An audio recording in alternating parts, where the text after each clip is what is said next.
Bom dia, pessoal. Espero que todos estejam bem. Estamos agora no meio dessa temporada e tem sido uma bênção. Tenho gostado muito do tema e imagino que todos vocês também estejam gostando. E eu convido vocês para a gente iniciar fazendo uma oração e logo em seguida eu vou colocar o louvor e depois o pastor já tem a palavra. Então vamos orar? Senhor nosso Deus e Pai, obrigado, Senhor, pelo seu cuidado conosco a cada dia. Obrigado porque o Senhor tem nos apresentado a tua palavra de vários métodos. O Senhor tem nos ensinado, Senhor, os seus princípios, seus desejos para nós, para que possamos viver de acordo com a tua vontade. Obrigado, Senhor, porque o Senhor tem sido bom e nos mostrado a tua vontade. Assim como nessa semana, Senhor, pedimos a tua bênção mais uma vez sobre o pastor Wesley, para que ele possa falar inspirado por ti neste dia, que a mensagem venha de encontro, Senhor, ao nosso coração, venha assim preencher as brechas, né, do nosso entendimento, para que a gente possa realmente compreender a tua palavra com pureza e que possamos ter o desejo, Senhor, a força de vontade e a tua direção para depois a gente praticar isso em nossa vida. Que não fiquem apenas aqui como palavras, mas que isso tudo se transforme em atitude na vida de cada um que está aqui no Upgrade. Também oro, Senhor, pedindo que mais pessoas sejam alcançadas por este ministério, mais pessoas possam encontrar o Upgrade e vir participar conosco e receber a bênção da tua mensagem. Oramos em nome de Jesus. Amém.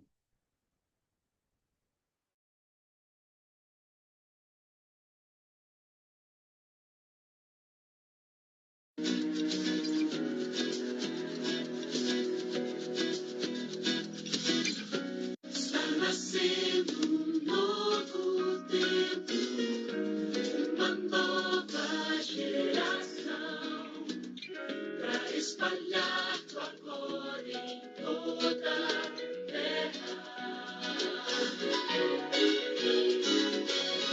Um tempo de consagração, restauração da tua verdade, para levantar teu nome em toda a terra. Eu vejo os jovens se prostrando em reverência e adoração.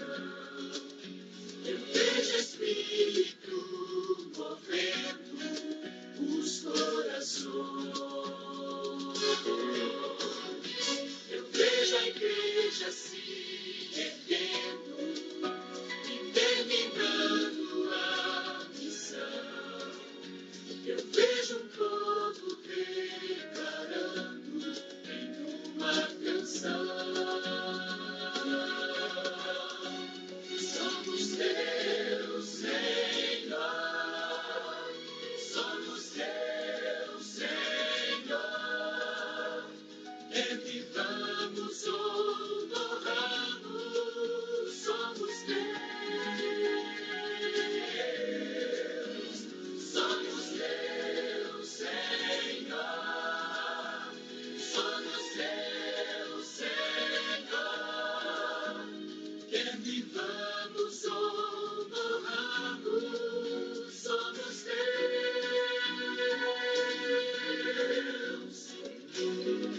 Viveremos só por ti, morreremos só por ti. Quer vivamos ou morramos, somos teus. Somos teus, Senhor. Somos teus, Senhor. Quer vivamos ou morramos, somos teus. Somos teus, Senhor. Somos teus,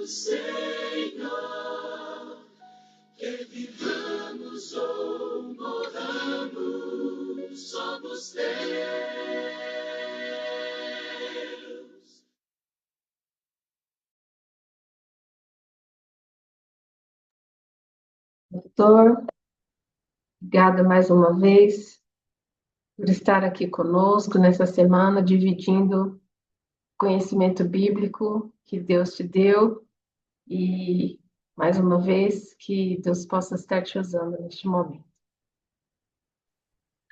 Olá, amigos. Bom dia a todos. Eu que agradeço a oportunidade. É, não, assim, simplesmente de transmitir, mas de conversar, né, sobre esses assuntos.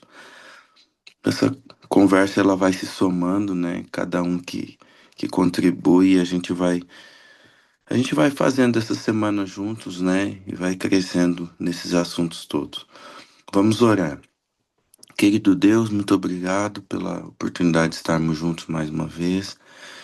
E Senhor, agora nessa hora, bem cedinho, colocamos nossa vida em tuas mãos, aproveitamos esse momento agora, Senhor, para suplicar tuas bondades, a tua misericórdia em nossa vida, o perdão dos nossos pecados e preparar, Senhor, para mais um dia com as lutas que são cotidianas e que o Senhor nos livre, Senhor, da perdição, do mal e nos ajude, Senhor, a avançar no propósito do Senhor. É que eu lhe peço nesse momento, em nome de Jesus. Amém, Senhor. Amém. Hum. Perdão, amigos. Esse final de semana foi desafiador em relação a uma gripe. E foi daquelas gripes assim de um dia só. Mas que foi para derrubar mesmo, né? E aí os outros dias agora tá sendo de recuperação. Mas tá indo bem, graças a Deus. Perdão. Amigos, o tema de hoje é muito especial. Ele faz parte, ele é uma pecinha importante desse quebra-cabeça. E o nome desse quebra-cabeça é Senhor Novas Fronteiras, né? E à medida que os tempos, que a semana vai passando, que os dias vão passando, a gente vai colocando pecinhas diferentes, né? E vai formando essa imagem, vai formando esse cenário Senhor Novas Fronteiras. Então, a ideia do primeiro dia era a gente lançar a luz a essa oração, a essa realidade de gente anônima fazendo muita coisa em pouco tempo, né?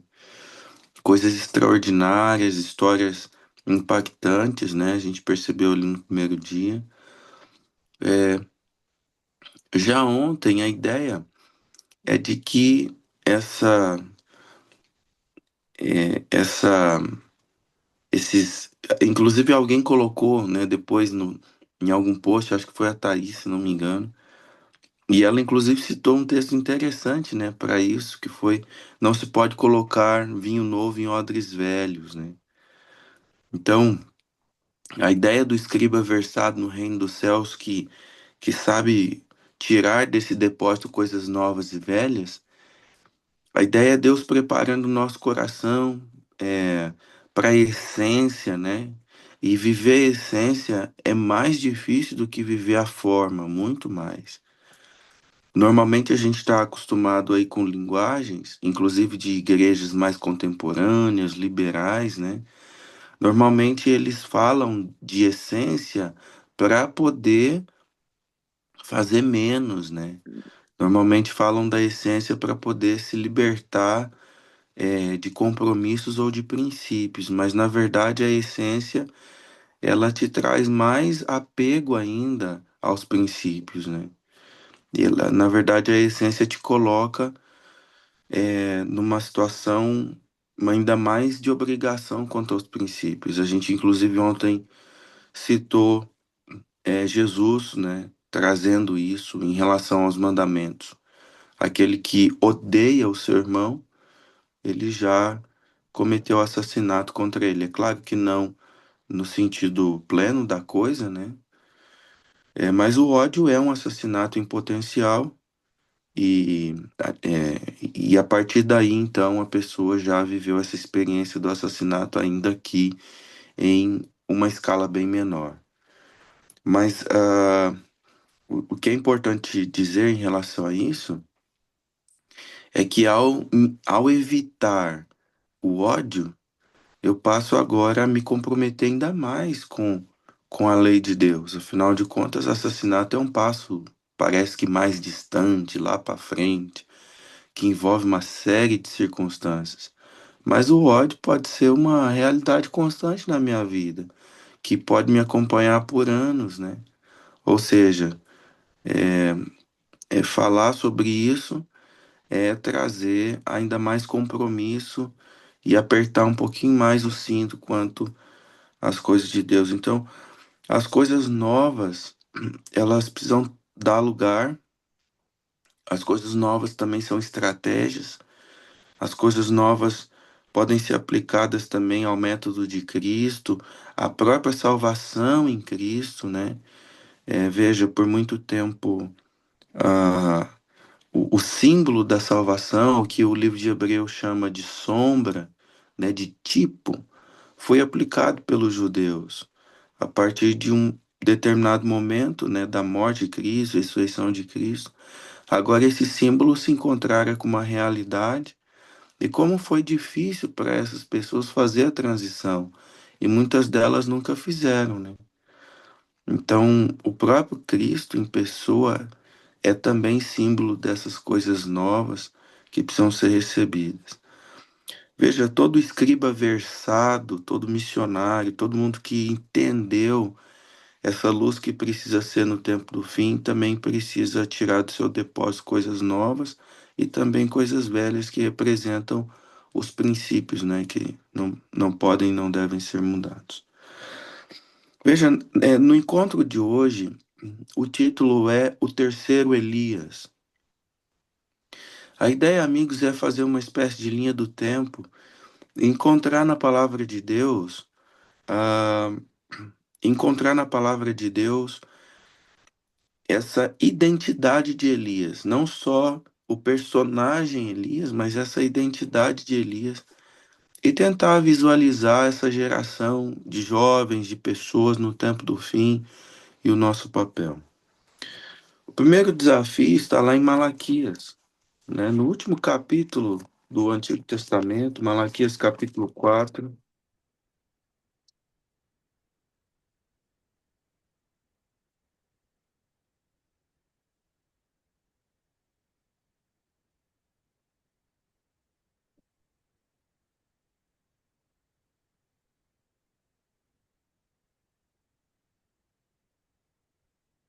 Muito bem. Aqui em Malaquias capítulo 4, o título ele é o Sol da Justiça e o seu precursor. Ou seja, a ênfase do texto está no Sol da Justiça, que claramente é Jesus Cristo, o Salvador do mundo. E quem que é o precursor? Precursor é alguém que vem antes, né? Então, é aquele que dá o início a determinada coisa, determinado trabalho. Então, a ideia do capítulo 4 é de que viria o sol da justiça, mas que haveria também um precursor, alguém que viria antes. E aí a gente vai, então, ler um pedacinho desse texto. Pois eis que vem o dia e arde como fornalha. Todos os soberbos e todos os que cometem perversidade serão como restolho. O dia vem, o dia que vem os abrasará, diz o Senhor dos Exércitos, de sorte que não lhes deixará nem raiz e nem ramo. Veja, essa é uma expressão que em muitas pregações adventistas e também em livros, inclusive no Espírito de Profecia, esse texto é aplicado também lá para o juízo final, né? Ou seja, não deixará o quê? Nem raiz e nem ramo. Mas para vós outros que temeis o meu nome, nascerá quem? O sol da justiça, trazendo salvação nas suas asas. Saireis e saltareis como bezerros soltos na estrebaria. Pisarei os perversos, porque se farão cinzas debaixo das plantas de vossos pés. Naquele dia que prepararei, diz o Senhor dos Exércitos, lembrarei da lei de Moisés, meu servo, a qual prescrevi em Horebe para todo Israel, a saber, estatutos e juízos. E aí, o último versinho do Antigo Testamento. O texto termina dizendo assim, ó: E eu vos enviarei o profeta Elias, antes que venha o grande e terrível dia do Senhor. Ele converterá o coração dos pais aos filhos, e o coração dos filhos a seus pais, para que eu não venha e fira a terra com maldição. Há aqui no encerramento do Antigo Testamento, o último texto aqui de Malaquias, uma promessa de que Elias viria. Só que essa promessa ela gerou muita confusão ao longo de séculos, na verdade. Tanto é, nós vamos daqui a pouco acompanhar ainda 2 versículos mais, e os próprios discípulos de Jesus tinham essa pergunta: Senhor, quem é Elias que deveria vir? Então, veja, o texto de Malaquias anuncia de que viria um Elias, certo? De que viria um Elias. Só que o problema é que Elias já tinha vindo. Essa que é a questão. Então, assim, veja, o Elias, o tesbita, o famoso Elias das Escrituras, é alguém que atuou no norte, né, de Israel, ali em Samaria, e que fez uma obra. Mas o que acontece em relação a Elias? Elias é um personagem bíblico que não passou pela morte, né? Nós sabemos, conhecemos a história, e Deus, ele levou Elias sem passar pela morte. Então, ele junto com Enoque, né, são esses exemplares aí. Olha que interessante, ele está numa posição onde essa experiência de Elias pode não combinar com a morte, a morte pode não alcançar Elias por essas circunstâncias, por algumas circunstâncias, né, que envolveu o personagem Elias. E aí eu queria destacar com vocês aqui algumas características, né? Aliás, uma preocupação dos próprios discípulos, porque assim, veja, se Elias não passou pela morte, se Elias não morreu, então o que se pensava é de que Elias poderia voltar, esse mesmo profeta, né, que atuou ali, o Elias o tesbita, né, que atuou em Samaria, que enfrentou Acabe, né, toda aquela apostasia. Ele poderia em algum momento voltar antes que viesse então o sol da justiça. Ele poderia entrar em cena de novo, ser devolvido, algo. E aí então muitas ideias e teorias. Veja, nós vamos perceber que o cumprimento dessa profecia se deu de forma diferente, mas antes, porém, quais eram as características de Elias que a gente poderia considerar forte aqui para essas considerações? A primeira o ímpeto de Elias, né? Elias era uma pessoa destemida, embora o tema de amanhã nós vamos seguir com uma partezinha de Elias que mostra um pouco diferente, mas em geral Elias, um homem destemido, né? É interessante notar ali em Reis, né? No capítulo 17, 1 Reis 17, a partir de 17 ali, o momento é de grande apostasia, mas Elias, ele se mostra corajoso, né? Ele se apresenta a Acabe, olha, Acabe, eu tenho um recado aqui para você, né? Não vai chover mais, não vai cair orvalho nem chuva, segundo a minha palavra, né? Estou na presença de Deus e vai ser assim. E a partir daí, então, ele sai e ele precisa, então, se esconder ali no Querite. Ele passa aproximadamente 6 meses ali num ribeiro. Então, se pudéssemos, inclusive, anotar essas lições. A primeira é, assim, a coragem de Elias. A segunda coisa tem que ver com a época de grande apostasia que Elias viveu, quase que sem precedentes. Quando a gente faz, assim, uma leitura rápida ali dos capítulos anteriores, capítulo 14, 15, 16, 17, o texto de Reis, ele vai ora falar do reino do sul, ora falar do reino do norte, né? E quando o texto está falando do reino do norte, O texto sempre vai colocar ali Jeroboão como sendo uma espécie de exemplo de maldade, ou como se fosse uma regra de maldade. Uma pessoa, ela foi ruim? Esse rei foi ruim? Foi.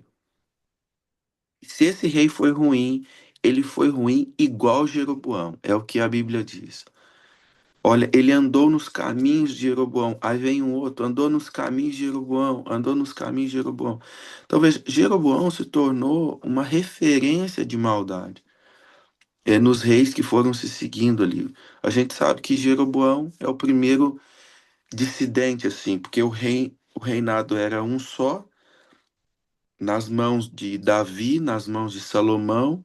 E aí, quando chega Roboão, que é neto de Davi, o reino se divide. E aí Jeroboão passa a assumir 10 tribos no norte, lá na capital Samaria, e Roboão fica com o reino do sul. E a partir daí o povo de Israel sempre se tornou um povo dividido, né? Sempre um povo dividido. E Jeroboão inaugurou essa fase aí de dois reinados, e ele inaugurou também muitas maldades, muita idolatria, muita coisa ruim. E os reis que foram assumindo no norte e foram se parecendo com ele.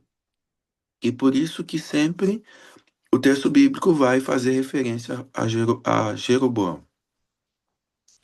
Só que agora existe um rei chamado Onri. E lá no capítulo 16 ou 17, o texto ele fala assim, que Onri, ele conseguiu superar Jeroboão. É a primeira vez que Jeroboão é superado, né? A maldade de Onri foi complicadíssima demais. E aí o texto assim que ele fez pior do que Jeroboão, pior. Só que agora esse Onri ele tem um filho. E esse filho chama-se Acabe. E o texto bíblico vai dizer em relação a Acabe que os caminhos de Jeroboão e do seu pai Onri eram coisa de só menos. Na nossa linguagem, é como se a Bíblia estivesse dizendo que tudo que Jeroboão fez foi fichinha comparado ao que Jeroboão fez. E foi nessa época que entra em cena Elias, numa época de apostasia gigantesca. Então, assim, o problema de Elias não era só o rei Acabe. O problema de Elias era todo mundo já tinha, enfim, se entregado à idolatria. E nós não estamos falando do mundo, nós estamos falando da religião judaica, da igreja, por assim dizer.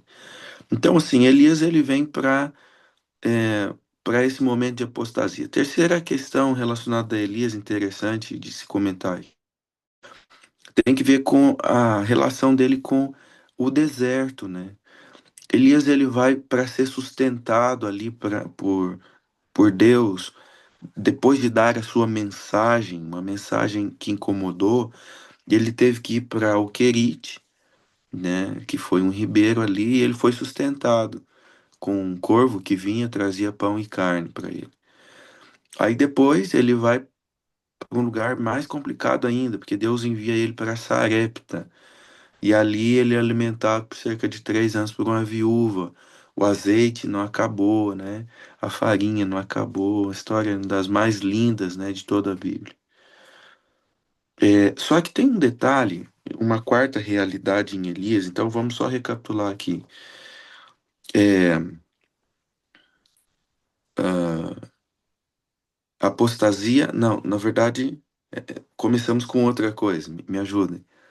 A coragem de Elias. A coragem, Isso, exatamente, impeto perdão. determinado. Isso, a coragem de Elias, é, o período de apostasia que Elias viveu, a relação de Elias com o deserto e as dificuldades, e por fim, a gente pode citar outras, mas assim, estamos relacionando aqui as principais.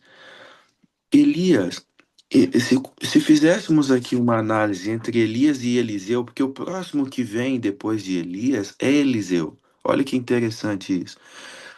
E Elias se torna uma espécie de precursor de Eliseu. Embora pareça que Elias é um nome mais citado nas escrituras, e é parece uma referência maior quanto a profetas, até porque Malaquias vai repetir Elias, Jesus vai falar de Elias, Elias vem lá no Monte da Transfiguração, tal. Mas em relação a Elias e Eliseu, é correto afirmar que Eliseu foi maior do que Elias. Por que que Eliseu foi maior do que Elias? Pela quantidade de milagres, de coisas sobrenaturais relacionadas a Eliseu, é interessante de que é exatamente o dobro, né? Os milagres relacionados a Eliseu. Então, assim, Eliseu, em vários aspectos, embora parece que a, a presença de Eliseu fosse mais tímida, mais branda em alguns aspectos, né? Mas Eliseu é maior do que Elias em alguns aspectos, especialmente esses milagreiros, esses extraordinários, né? Os milagres, em relação aos milagres. Então é correto afirmar de que Elias se tornou também um precursor de Eliseu. Ele veio antes, ele preparou o caminho de Eliseu. Eliseu agora então dá continuidade a esse legado profético aí de Elias. A pergunta de Malaquias, ou a pergunta que Malaquias é, nos obriga a fazer, é quem seria esse Elias que estava para vir? Porque antes então que o sol da justiça viesse, viria então Elias. Ok, então muitas possibilidades. Vamos agora a Mateus capítulo 17, que é o nosso segundo texto.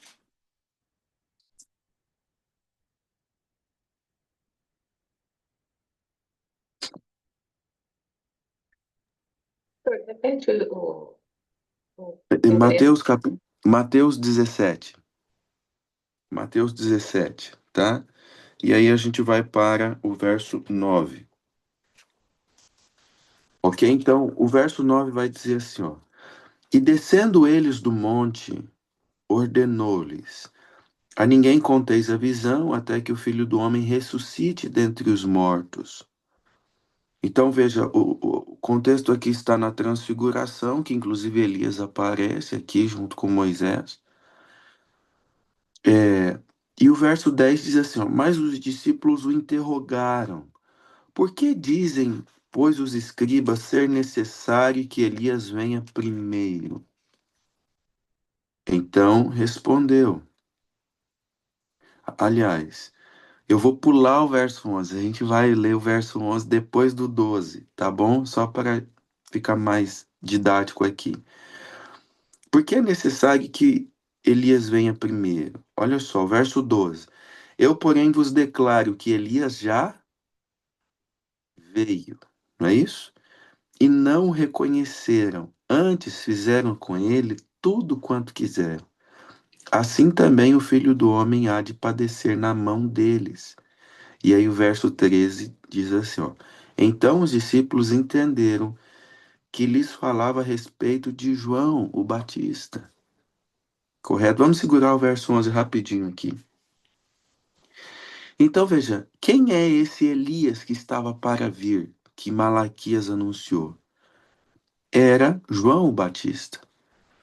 João Batista, veja, essas características de Elias se encaixam nele. Por quê? É porque ele era um cara destemido.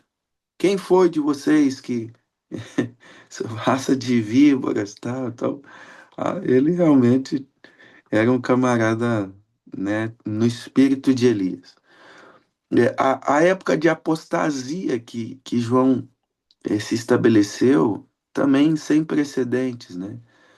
Jesus, inclusive, quanto à sua audiência, muitas vezes ele chama essa audiência de geração má e adúltera que pede um sinal, filhos do diabo. É, enfim, o diabo é mentiroso e assim vocês também são. Vocês examinam as escrituras porque julgam ter nelas a vida eterna, mas são elas mesmas que testificam de mim. Como é que pode isso? Vocês têm a Bíblia debaixo do braço, mas ao mesmo tempo, né, não me reconhecem. Eu vim do céu, eu vim do Pai, o verdadeiro pão que desceu do céu é o Pai quem vos dá. Então, eh, não foi Moisés que deu. Não é o maná, o verdadeiro pão que desceu do céu. O verdadeiro pão que desceu do céu sou eu mesmo, né? E por aí Jesus ele tentava convencer a sua audiência, mas o coração era muito duro, as pessoas distantes. Então João Batista ele preparou esse caminho, lidando com essa apostasia generalizada. É, terceira questão, a relação de João Batista também com o deserto, né? Viver ali em condição limitada e a partir dessa mensagem também e provocar também satisfação a partir da mensagem, do conteúdo da mensagem, a mensagem de arrependimento, né, de revivamento, de reforma. João Batista também cumpria essa característica. E veja, em relação ao último item, João Batista também foi o precursor. Porque, embora ele foi um grande profeta, o próprio Jesus disse que o maior, né, que já passou, o que veio depois dele, maior do que ele. Ele mesmo assumia isso, dizendo, quando perguntavam para ele se ele mesmo era o Cristo, ele não. Vai vir alguém depois de mim, na qual eu não sou digno nem desatar as sandálias dos pés. Quando ele viu Jesus, né? Eis o Cordeiro de Deus que tira o pecado do mundo. Importa que ele cresça e que eu diminua, né? Os discípulos de João, eles estavam preocupados. Olha, parece que Jesus está aí despontando, né? E nós estamos ficando para trás. E aí João disse, não, mas é para ser assim mesmo. Então, veja, João ele foi um precursor de fato desse sol da justiça. E o verso 12 diz exatamente isso. Eu, porém, vos declaro que Elias já veio. Por quê?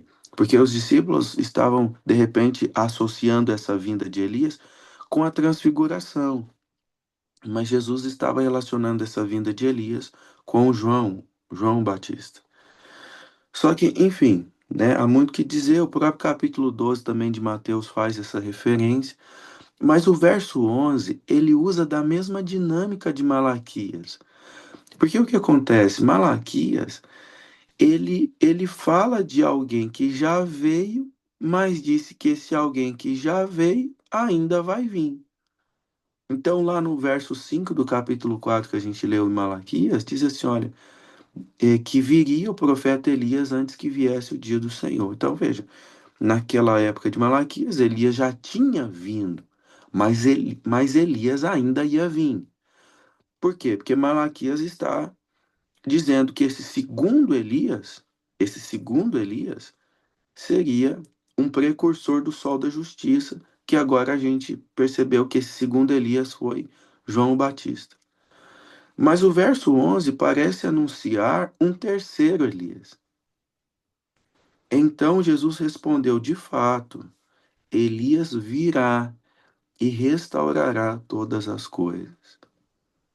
Então veja, no verso 11, Jesus diz que Elias vai vir ainda. Mas no verso 12, Jesus diz que Elias já veio. Então, parece agora por isso que por muito tempo os estudantes da Bíblia, inclusive os próprios discípulos de Jesus, eles tinham dúvidas desse texto. Olha, por que que os escribas dizem que é necessário que Elias venha primeiro? Porque se havia muito questionamento, mas já veio, ainda vai vir, como que é isso? A resposta veio, é João Batista, só que a dúvida também veio de novo. A dúvida se renova, né? A resposta preencheu, mas a dúvida também se renovou. Por quê? Porque, embora a gente descobriu que o segundo Elias é João Batista, a gente também descobriu que vem um terceiro aí. Porque o texto diz então, Jesus respondeu de fato, Elias virá e restaurará todas as coisas. Veja, a minha, ah, meu apelo aqui nessa manhã e o destino dessa conversa é de que Deus está nos chamando para esse terceiro movimento de Elias, para assumir essas características, né? A mensagem, a mensagem ela provoca arrepios, né? E é a mensagem que acende as fogueiras, né? Assim foi e sempre vai ser. A mensagem de Elias, veja, há uma referência lá em Reis quanto ao primeiro Elias.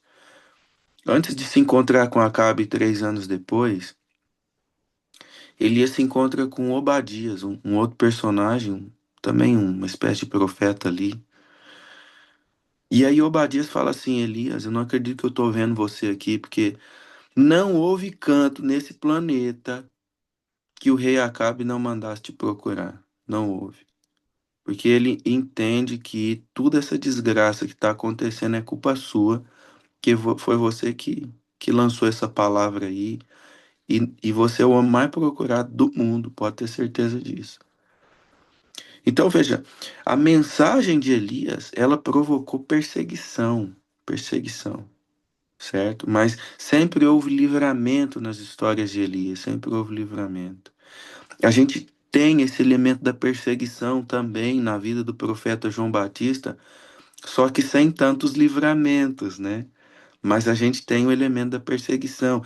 E na história cristã, a gente tem também isso. Perseguição para alguns livramento, para alguns não livramento. Histórias. O próprio livro de Hebreus ali, no finalzinho do capítulo 11, o texto ele vai falar sobre a fé. É bem, bem lindo o texto. E ali o texto diz assim, olha, alguns, por causa da fé, subjugaram reinos, colocaram exércitos para correr, eles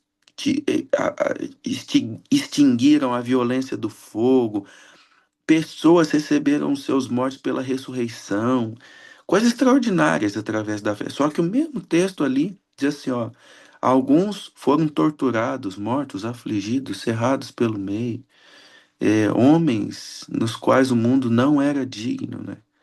Então, assim, a fé para alguns produziu grandes milagres de livramento, mas para outros, a mesma fé e a mesma confiança em Jesus produziu morte, sofrimento, desgraças, perdas. E tá tudo certo, sem diferença. O galardão é o mesmo, a experiência é diferente, mas a fé é a mesma, só produziu resultados diferentes. Olha só, em relação a esse terceiro Elias, a mensagem, em relação a esse terceiro Elias, a relação com o deserto, né? Apocalipse ali vai dizer que a mulher também fugiu para o deserto e foi sustentada no deserto por 1260 dias. Do mesmo jeito que há uma referência do sustento para Elias, lá em Reis, há uma referência de sustento para João Batista, a Bíblia diz que ele comia gafanhotos e mel. Há também uma referência de sustento, é, uma referência de sustento para a igreja no tempo do fim, ou a igreja cristã, né, num período de perseguição e também de grande apostasia. Mas veja, amigos, a palavra de Deus diz que seria levantado um movimento de precursor, né, que preparasse esse caminho. Então veja, Elias preparou o caminho para Eliseu. Aliás, João Batista preparou o caminho do Senhor Jesus na sua primeira vinda. E haverá um momento também de preparar o caminho para a segunda vinda de Jesus. O caminho para a segunda vinda de Jesus. E eu, assim, estou convencido de que a gente precisa ser mais agressivo, ter mais esse espírito de Elias, no nosso perfil, né? De repente, há pessoas aqui que estão assistindo essa série do Upgrade que ainda não são membros da Igreja Adventista, e assim, eu não estou também dizendo que para uma pessoa ser salva ela precisa ser adventista, né? Isso seria, assim, bem complicado dizer isso. Mas eu devo também dizer de que a Igreja Adventista, embora não sendo muita coisa, né, no processo da salvação, pode ser uma voz profética para você, pode te ajudar, pode te ajudar a encontrar um caminho, te ajudar a ver o texto bíblico, né? Te ajudar a, a varrer o caminho para você se encontrar com o Salvador, para você não, né, não tropeçar em pedras. A gente pode ser uma lanterninha para você ver melhor, né? E só que é importante que você tome a sua decisão e faça isso logo. E é importante que nós, que entendemos que podemos ser esse Elias número 3, a gente tenha menos medo. Vai chegar dias ruins por aí, irmãos. Vai chegar dias complicados. A gente está percebendo grandes estruturas já desenhadas na nossa frente. Eu citei essa semana, eu não sei se foi na calçada ou se foi aqui, né, na, na fala propriamente dita, né? É uma coisa interessante, né, que é a tal da Lei Magnitsky. E essa lei tem sido falada aqui no Brasil porque ela pretende ser uma sanção ao judiciário brasileiro por conta da forma como eles têm conduzido lá tal. E é claro, não é um comentário jurídico aqui, e nem, e nem político, mas o que eu quero dizer é de que a partir de um botão que se aperte, é possível simplesmente isolar uma pessoa economicamente. É possível fazer dela um verdadeiro leproso. E isso é uma previsão bíblica. No tempo do fim não se poderá nem comprar ou vender, se você não dançar conforme a música. Veja, o que que desperta tudo isso? Será o que que desperta tudo isso? Amigos, se nós formos mais agressivos na mensagem, nós poderemos despertar ou acelerar esse processo. Veja, Elias acabou com a festa de Acabe. Acabe já tinha o domínio nas mãos. O sonho da apostasia estava instalado. Ele casou com a princesa lá de Sidom e ele importou Baal de lá e fez questão de se casar com Jezabel exatamente para que Jezabel o ajudasse a introduzir a idolatria ali naquele país. Até que chega Elias e bagunça tudo, né? João Batista, com a sua mensagem, aquilo ali já estava gerando desconforto. O pessoal queria viver em paz. Então, o primeiro apelo aqui dessa manhã é em relação a um vigor, né? Quanto à nossa fala, não é para pegar no pescoço de ninguém, mas é para olhar para as pessoas e dizer assim, amigo, você precisa resolver a sua vida. Isso tem que ser feito agora e logo. Seu tempo é pouco. Deus já, com uma linguagem bem pentecostal, né? Deus já me revelou que você está indo pro buraco. Pode dizer isso, viu? E a partir daí, decisões, escolhas. Amigos, se nós nos levantarmos, o diabo também vai ficar mais preocupado com a gente. E ele não tem alternativas a não ser perseguições, sanções, complicações. Só que o diabo ele também não está afim disso aí. Porque ele sabe que pouco tempo lhe resta, ele sabe o mecanismo, como que funciona, entendeu?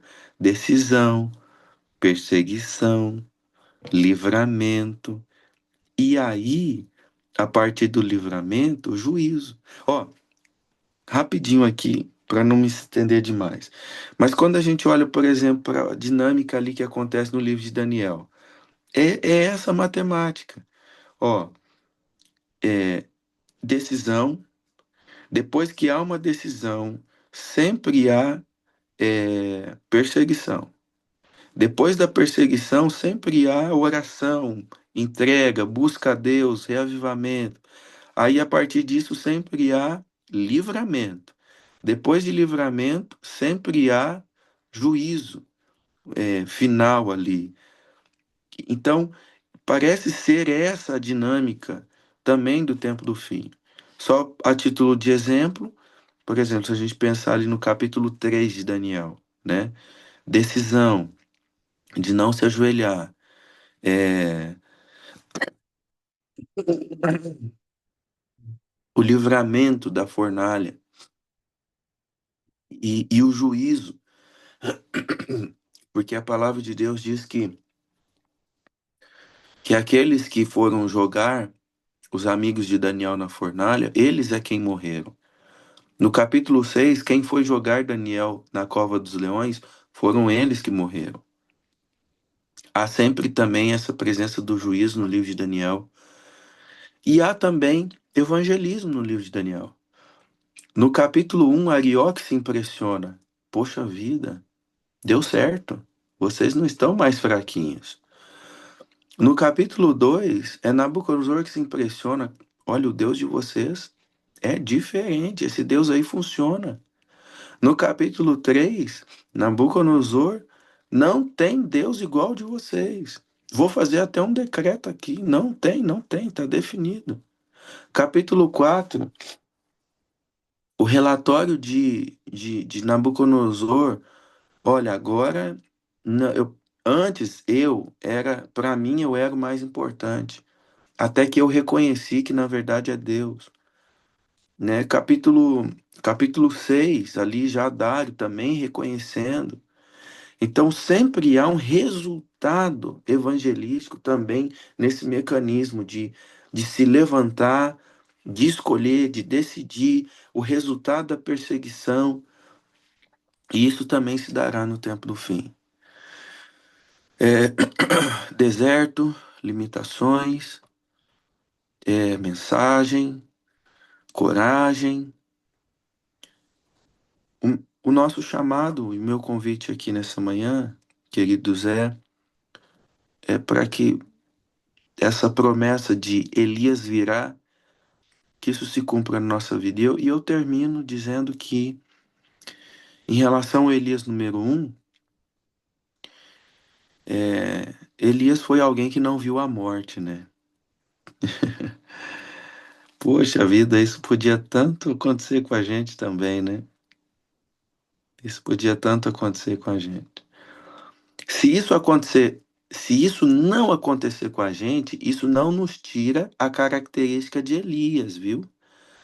Porque João Batista morreu e ele também é Elias, entendeu? Então, se alguém aqui morrer, tá tudo certo também, sem problemas. É, assim, problemas para salvação, né? E para função, porque se eu morrer, eu posso garantir para vocês que eu morro contrariado, chateado. Eu não quero morrer, não, viu?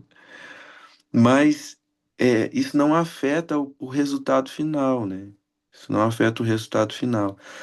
Mas veja, a geração final é a geração de Elias também.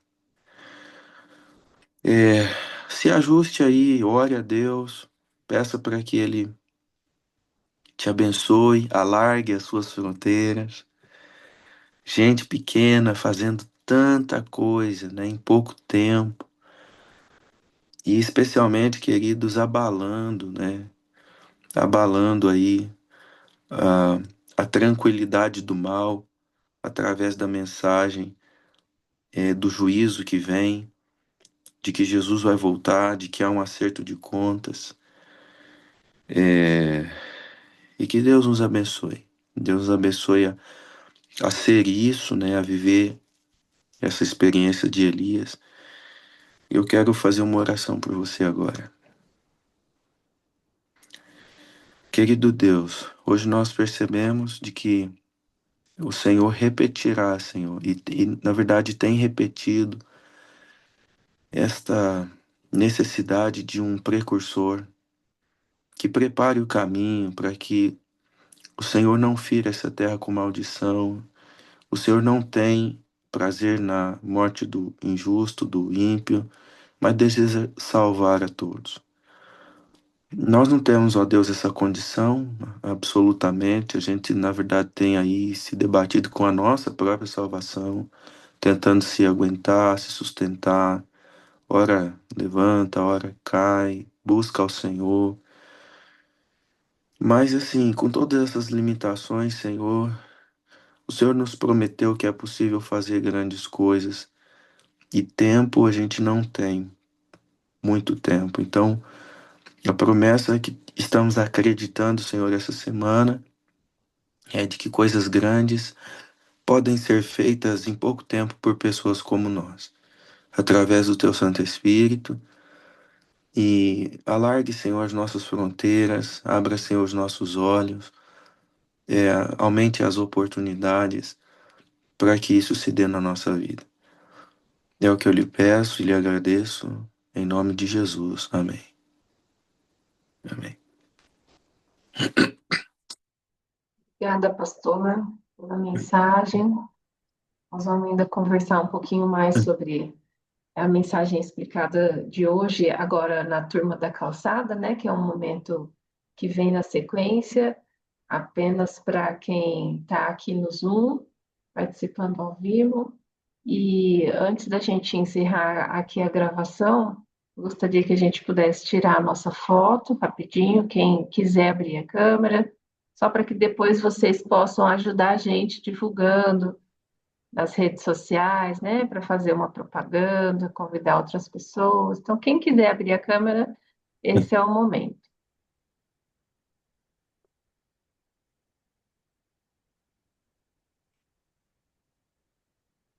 Vamos lá, primeira foto, sorriam. Só mais uma foto para ver se não ficou ninguém piscando.